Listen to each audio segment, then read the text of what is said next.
Hello, my name is Dan Johnson and welcome back to my channel. Today I am going to be reviewing the brand new series of Doctor Who, finally. Finally, it feels like we've waited an awful long time, and last night when I finished it, I got a sense of a new thing beginning, but also a sense that I can't quite believe it's here, and that all these sort of rumours that have sort of developed a kind of legendary status in my mind are now things we're going to see over the coming weeks.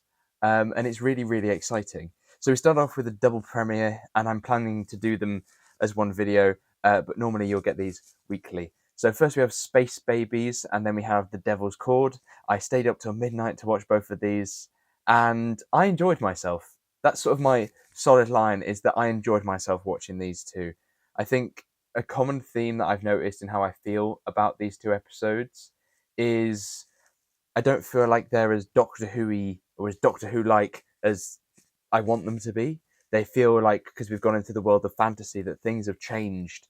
You know, as they say, the rules have changed. You know, because when you're bringing back David Tennant, as they did last year, and Russell T Davies, you know, penning the show, it does feel like it's 2008 again.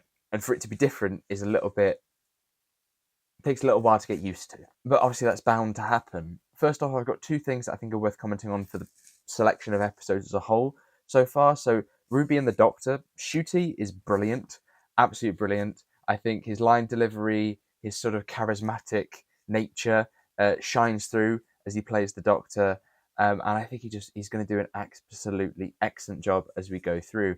And there's a beautiful element of sort of depth to his Doctor as well. He's not just about the jokes and the rainbows and the, you know, the look at this star line kind of thing, but is also that dark tinge of, if I need to, you shall be destroyed in fire. That was a bit dramatic, wasn't it? I think companions are really difficult to judge because you're looking at sort of like the audience surrogate. Like, they're always going to be similarities between other companions, and there definitely are, but she's likable, and that's the main thing. She has a personality, and I think that Millie's personality also comes through, and the chemistry that she has with Ncuti sort of brightens up the screen. And as we know from Matt Smith's era, that can really save an episode, having a really good dynamic. So episode one, Space Babies, kind of does what it says on the tin. It doesn't feel like it's this huge idea or something that can really flex off what Doctor Who can do.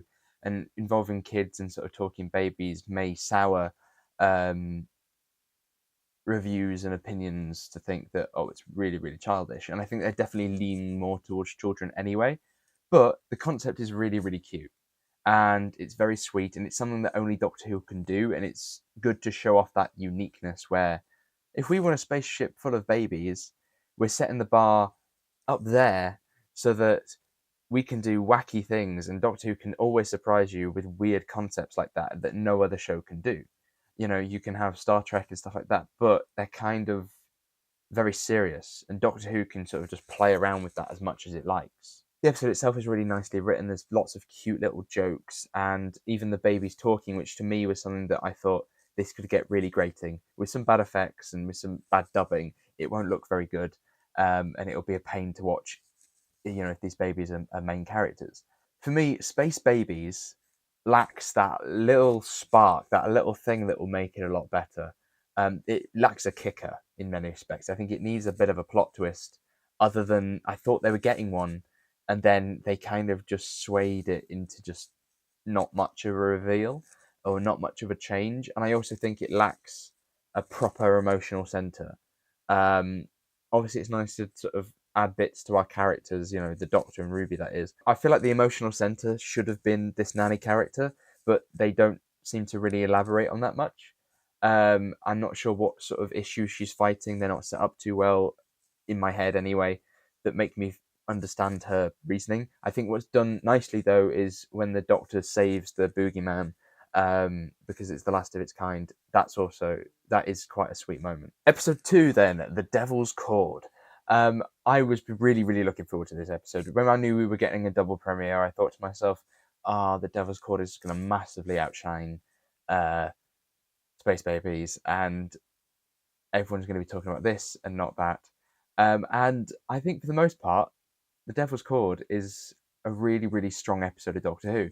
We've got the musical elements that I think work incredibly well, apart from something we'll touch on later.